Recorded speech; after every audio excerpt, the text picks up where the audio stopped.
মাস ধরে নিম্নমুখী রপ্তানি আয়, রাজনৈতিক অস্থিরতায় বড় চ্যালেঞ্জ, পণ্য বৈচিত্র্যকরণ ও বাজার সম্প্রসারণের তাগিদ বিশেষজ্ঞদের।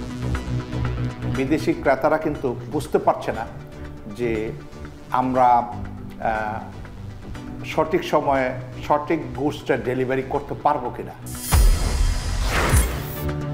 অর্ধ কোটি টাকার পণ্য সহ চট্টগ্রাম বন্দর থেকে ফের কন্টেইনার উধাও। 9 মাসে একাধিক চুরির ঘটনায় মেলেনি হদিস, অগ্রগতি নেই তদন্তে।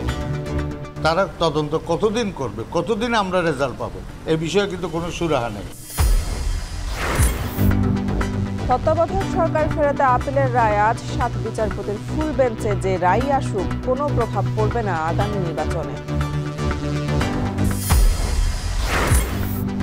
রাজধানীতে পল্লবী থানার 20 মিটার দূরত্বে 2টি ককটেল বিস্ফোরণ, পুলিশ সহ আহত 3। রামপুরায় বাসে আগুন দিয়েছে দুর্বৃত্তরা।